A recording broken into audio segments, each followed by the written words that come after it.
New day, new us. New day, new us. Getting started again. Let's go. Welcome back to the Five Guys podcast. I'm Dom. Hey guys, I'm Chris. Oh, sorry, I cut you off. No, you're good. Every time we do the Five Guys podcast, I don't know what it is. I almost accidentally say, "Hi guys, I'm Chris. This is Dom," and it's like, no, that's not how it works, Dom. You're Dom. He's Chris. We can switch it up next time. You know what? Honestly, next time we'll switch chairs, and then you'll be Chris. There you go. And then I'll just ask you I'll wear questions. like business shirt and everything. Yeah. Well, I'm going casual today. Bro, I could throw on a business shirt. I could get that real quick. We can do it. That's amazing. So we're starting off with a part 2 of today's podcast. The first time we're doing a two-parter. I love it. That's exciting. Yeah, we're only a few pods in, so it's fine. Yeah. Monumental part 2 today. Do you want to go over what we went on? Yeah, of course. Yeah, so what we were talking about in the last one, it kind of ran a little bit long, so we decided let's make this into a two-parter because it's such an important subject. But why do people never take control of their financial situation? Why do they continue to maybe procrastinate or just let fear envelop them? So last time we talked about a few different points. We talked about a vacation and a bunch of other fun things, but the things that were kind of holding people back were, number one was a lack of financial literacy. Number two, we talked about high levels of debt, and just kind of the fear of doing that. With the high levels of debt, it kind of came down to taking ownership of your life. I think we said that maybe 10 times last pod. I feel bad for anyone listening because we drilled it into them. Yeah, we're just like Jocko Willink, take extreme ownership. Yeah, we said it like 10 times. Dichotomy of leadership. Do it. Read it. Go to Amazon.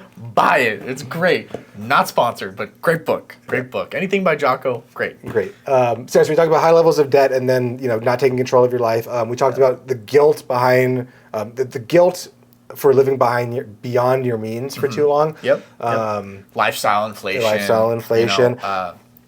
Sometimes it's hard for people because you let it go for so long. You're just like, well, if I change now, then that means that I've been a failure this whole time. That's not what it means. It means that you did something you didn't know. Now you know. Now you have to change. I got an even worse scenario. You're in a relationship. Yeah. And your best friend's in a relationship, and you see that they might be going to Cabo. They might be taking lots of trips. They might be doing the fun things, and you and your partner aren't doing those things. And it's just like, well, why aren't we doing it? That looks fun. I see it on Instagram. That looks fun. It's like, it takes such discipline to say, that does look fun, because it is fun, but we're not there yet. Yep, not there yet. Not there yet. It's Keyword important. yet.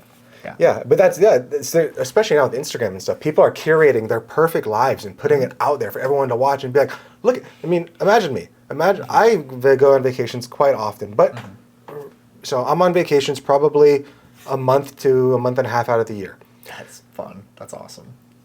But there's still 10 and a half months to 11 months of me putting in the work and grinding. If I only curated that 1 month of me just like balling out and having fun, and only posted that, everyone would think my life's super cool. But there's still 11 months of me legitimately working hard doing stuff. Yeah. Like we're working right now. This is like part of our job. Exactly. And it's a fun job. I like it. It's cool. It's fun. I like it.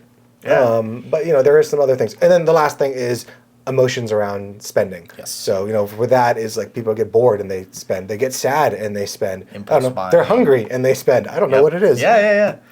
I mean, that Amazon Prime Day is a dangerous day for a lot of people. I'd turn off, like I said, just turn off the phone. Just when the Prime Day rolls around, just put stuff in your list and then look at your list. If those things have not changed, you'd be like, it's not worth it. Yeah. I like that 3-day cart rule you were saying. Put it in your cart, and in 3 days, if you still want it, then we'll come back to it. Yep. Talk about it. Then you can get it. Yeah. Procrastination. Did we get to procrastination, or we? No, I think we left off last time on taking ownership of your life again and the emotional spending thing. We were talking about kind of breaking that generational chain so that the things that your parents might have taught you, you don't pass on to your kids. And I kind of how that's a really big catalyst for a lot of people. So maybe that could be a catalyst for some of our audience. I think everyone can agree that not everything your parents did or taught you want to pass on. It's like a lot of archaic methods, a lot of maybe bad habits, maybe a lot of bad situations or traumas. You want a better life for your kids. Yeah, I think everyone does their best. Oh, ideally most parents, yes. They do the best that they can, but everyone's gonna screw up. It's human nature. Yeah. I want to say I'm going to be the perfect parent. I don't know how many kids yet, but when I do, I know I'm going to screw them up. We're both, yeah. I'm nervous too. We'll get there. We'll get there. Yeah. You know. Yeah. We can turn this into a new podcast. Yeah. Five Guys Parents. Yeah, Five Guys Parents. Yeah. What I do today that messed them up. Dude, yeah. Yeah. Yeah, but what is the next thing that we're going to talk about? And we wanted to. We can go right into fear of investing because I feel like we've drilled in so much on procrastination and taking action. You know what? Not enough. Let's drill them again. So procrastination on taking control of your finances. I don't want to do it. I don't want to dig myself out of the hole that I dug myself into. Seems like a lot of work. I don't really know what to do. What could be the first steps to saving myself? Again, you need to start taking action. Start taking action. Well, you're right. I guess we did already talk about it. Yep. Take ownership. Take ownership. But, procrastination it's just such a scary one because there always is another day. Mm-hmm. And that's the fear of the procrastination is I'm going to deal with it tomorrow. I'll deal with it tomorrow. I'll deal with it tomorrow. I'll deal with it tomorrow. I think that's why I really liked what we talked about last time with the 6 tasks in Vital 1. Mm-hmm. That Vital 1 should be take a little bit more control of my finances. And then every day, just work on something. Mm-hmm. Obviously, those 6 tasks should not be all around your finances. No. Life is for living. Life is for living. Those other 6 tasks should be things that you got to get done. Maybe you take the dogs for a walk, go to the gym myself, do whatever else you need. Yeah. But something should be things to help advance yourself. But procrastination is just such a big one that I see. Mm-hmm. Even with some clients I have, where it's something as simple as like, hey, give me your financial statement so we can get this process started. And I can't even get those. Yeah. Just because it's like, oh, it's okay, I'll deal with it tomorrow, deal with it tomorrow, deal with it tomorrow. And then tomorrow is 3 months, basically. Yeah, it's a very slippery slope. Yeah. I think we talked about it last time, but if you have no plan of where you want to be in 10 years, you'll be in the same place. Yeah. You are where you're going to be. Fail to plan to fail. So some action steps to get away from procrastination is literally just take action, and those action steps should be creating a budget, finding out what your income is and what your expenses are and what was that word you said? Your like meat and potatoes that you can't cut away. Your like essentials. Yeah, essentials. It's just your essentials. I just call it my essentials. So your essentials. Okay. Keeping it easy to understand. I like it. Yeah. I like it. And then for me, I'm always about automation. Like if you can set up automated savings, automated investments, everything like that. That's what I do with all of my clients is I try to make it as easy as possible and get my dumb mind, get their dumb mind out of it. Mm-hmm. And then things are actually going to work the right way. And then we just try to gradually increase and get better and better and better. Yeah, because if you automate it, you don't feel it. Because I have an Acorns account. Not sponsored. But if you are watching Acorns, hit us up. Anyway, and it just it takes a certain amount of money out of my account every Wednesday, every recording day. We're recording on Wednesday. And it immediately invests it. Or stashes it away, or does its thing, and I just love that because I remember one time I was in college, and I was like, damn, I want to invest some more money in this certain stock. Like I did all this stuff, and I was like, this would be a great company to invest in. I was like, I already have all my money invested. Don't take investment advice from me, but and I was like, wait a second, don't I have an Acorns account? I re-downloaded the app, and I opened it up, and it had still been doing its thing in the background, and I opened it up, I had $1,600 in there. It's really funny. There are studies from Fidelity that show that some of the best performing investors were actually dead. So when people die, if no one comes and makes a claim of it, and no one tells Fidelity, then obviously the account's just going to continue to grow. Yeah. But it's the people that get in the way of their accounts by oh no, things are going down, I need to trade, I need to do these things. Yeah. So people that were actively managing and trying to beat their things, dead people beat them by literally doing whatever they already had and just not changing the situation. Mm-hmm. So again, it comes down to setting up the process and getting out of your way. Yeah. And just absolutely. And like Susie and Joe, the fictitious people from our last podcast who we were talking about, who made a lot of money, but they got in the way of their investment plan, and they needed to take out a large sum of money for a rehab on something that made no sense. On a hotel. On a hotel room they were going to stay in for a week. Yeah. If you guys don't know what we're talking about, go check out the podcast right before this one. This is part 2. Go to part 1. You'll see what Chris is talking about. This story... It makes your brain it just doesn't make any sense. It's a great story. It's just what is going on here? What? These people be crazy. Dude. Yeah, and I think another thing that comes on from procrastination is fear of knowing the truth. That and I guess it really comes down to fear, but I see that a lot. Coming back to the client I told you about who I just really needed them to get me their statement. Mm-hmm. Basic. Just give me your financial statement. I need to see what's going on so that I need to know what I can do to fix it.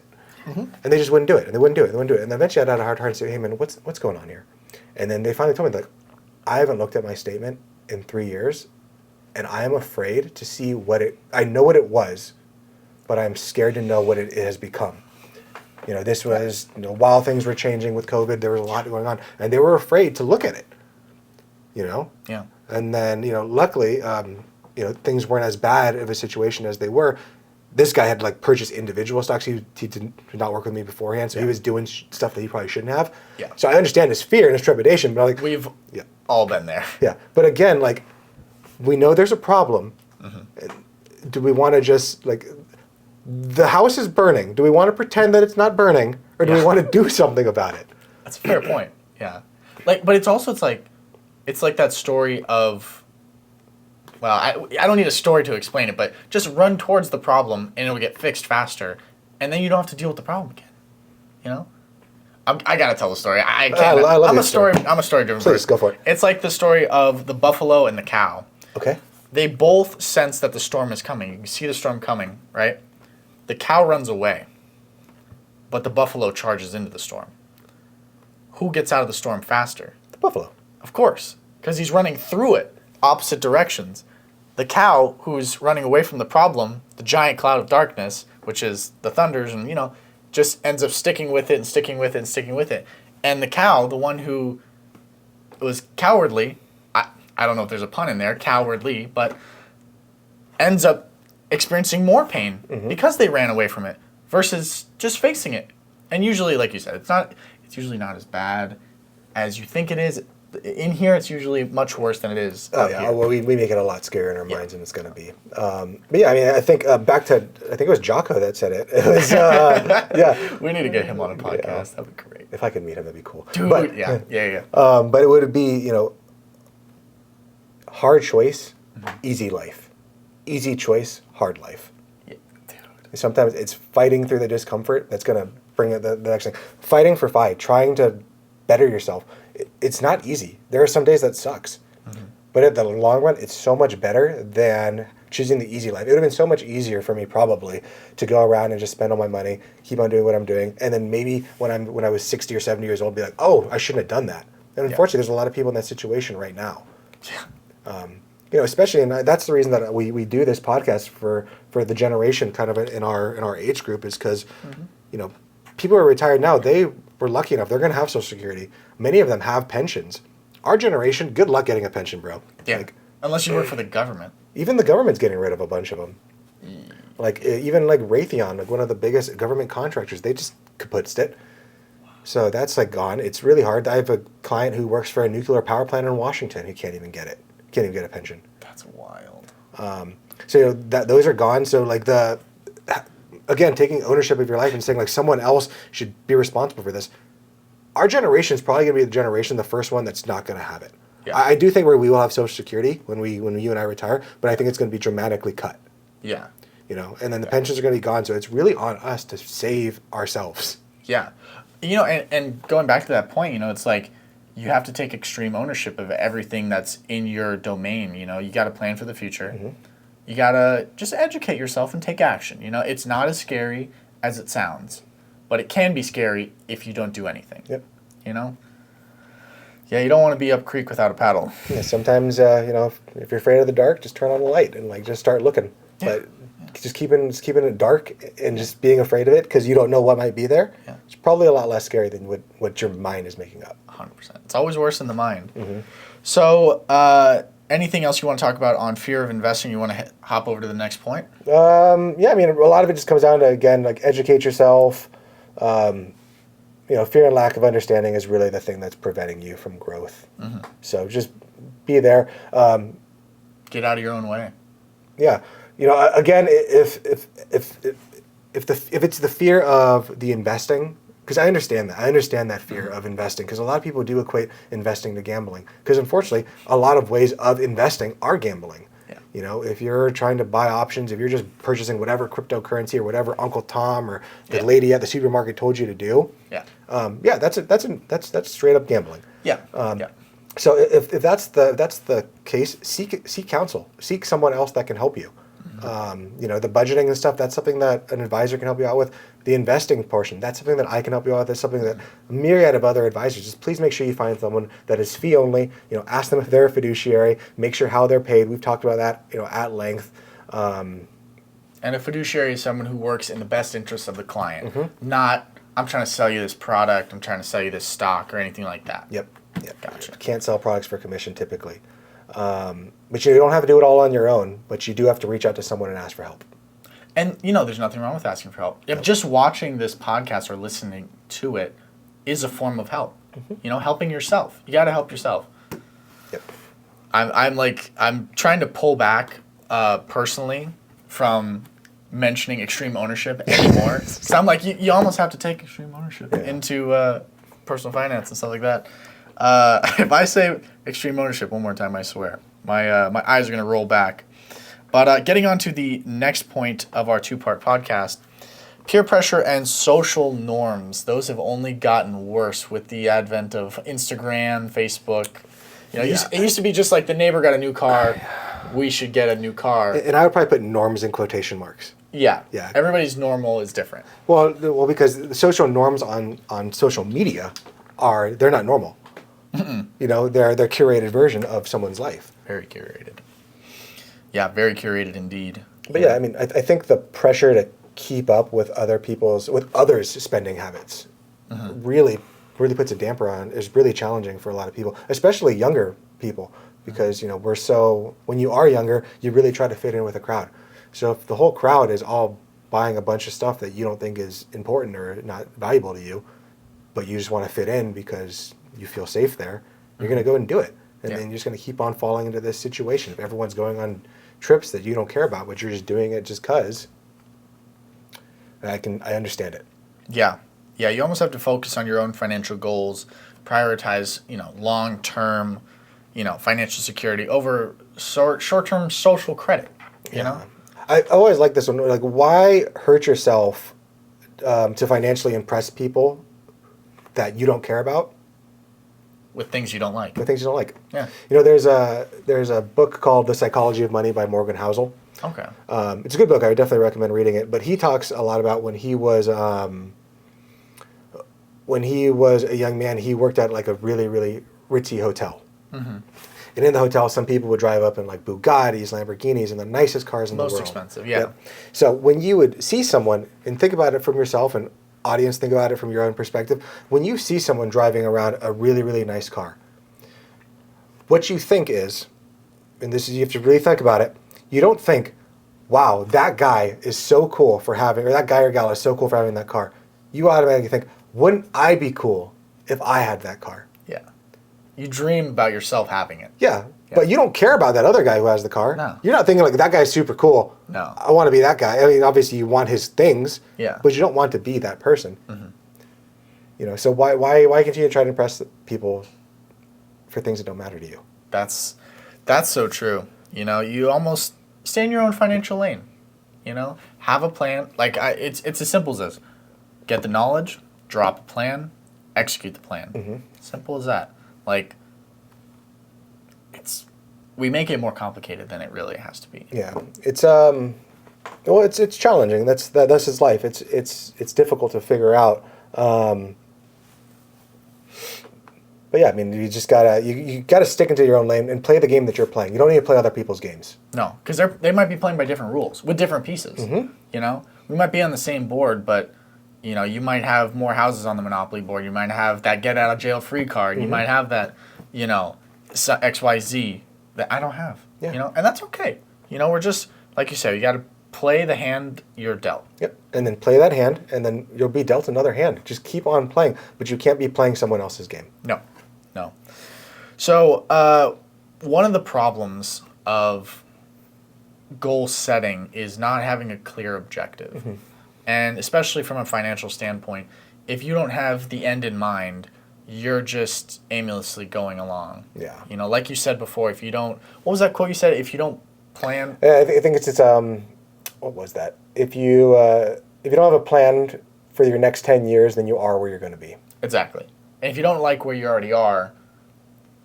Well, that sucks. Yeah. Figure it Good out. luck. Yeah, I mean, you definitely have to have a plan. Yeah, I think it comes down to having goals, right? And we talked at length, I think, about last time about SMART goals. Mm-hmm. You want to be specific, measurable, attainable, realistic, tangible, something like that. Yeah, I don't think it's realistic. I think there's something else in there. I thought it was simple. It's funny. It's Specific, specific. measurable, achievable, relevant, and time bound. Time bound is the most important one.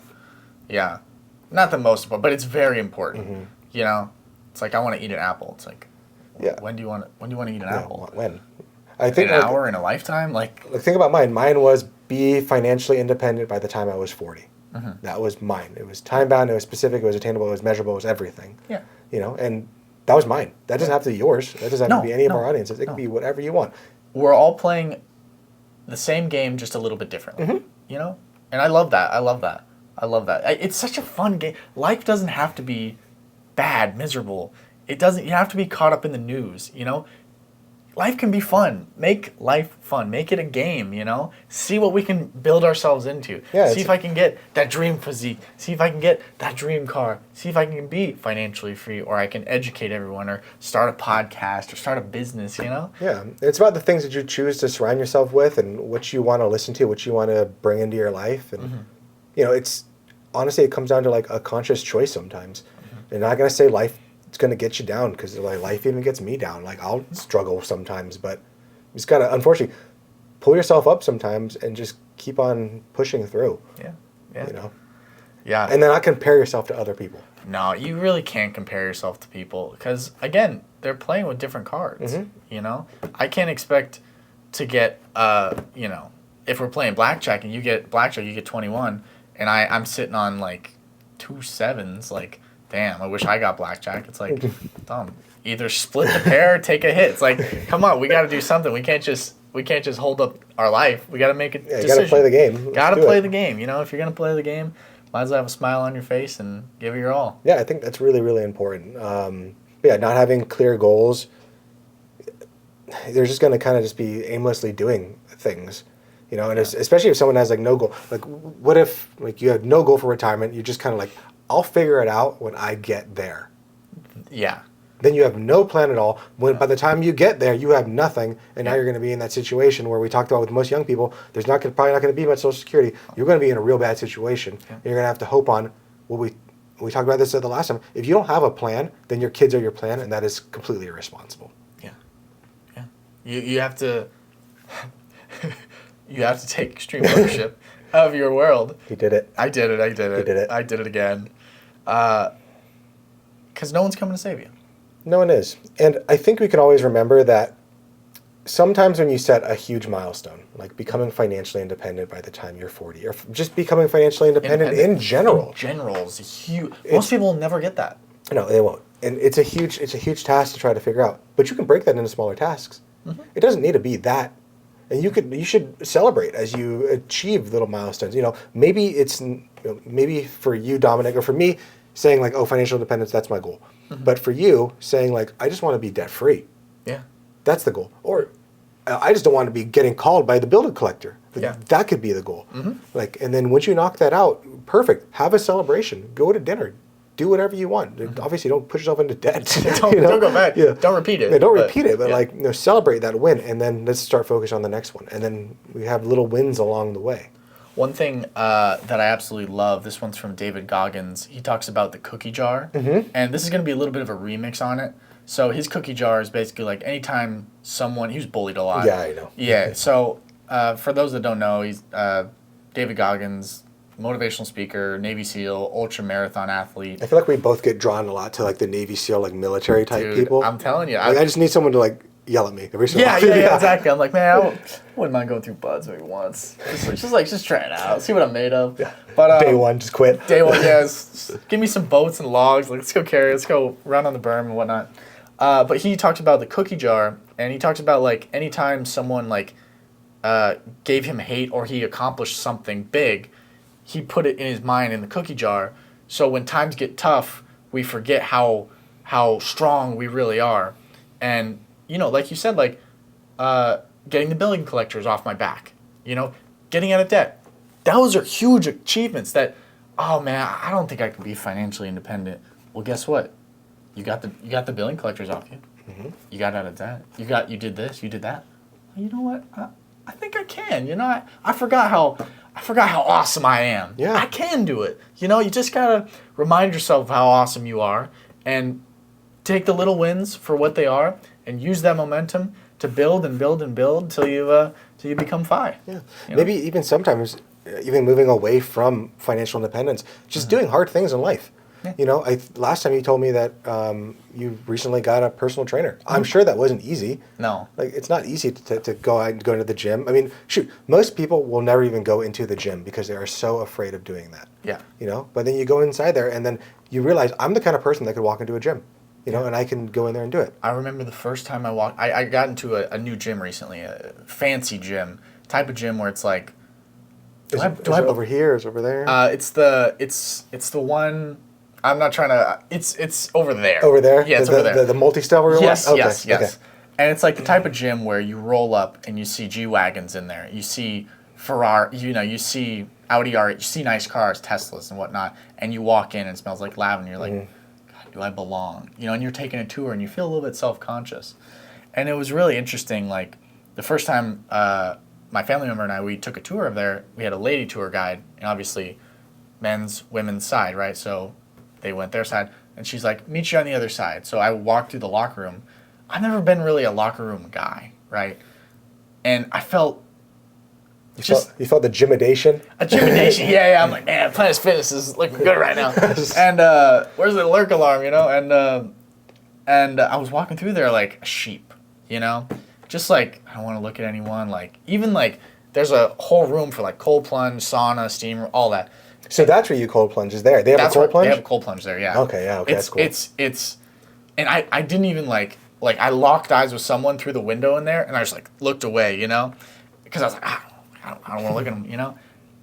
But once you get into the groove, once you step into the arena and you realize that everything is not as scary as you make it out to be in your mind, I go in there no problem. Yeah. You know, and you just continue to do difficult things every day. And I remember the first time I did the cold plunge. I'm from Arizona, guys. I got thin blood, okay? Ain't no thick blood. Thick blood's better for cold. I got the thinnest blood ever. I got in this cold plunge, like up to my calves. I was like, oh my God. I talked myself out of it. I'm dead. I'm dead. I'm like, I'll get in this and I will die. Like, and mentally I talked myself out of it. Mm-hmm. And so, next time we're going up to the waist. Yep. And we did. And I used that momentum to the next time. And you know what else I did? I asked for help.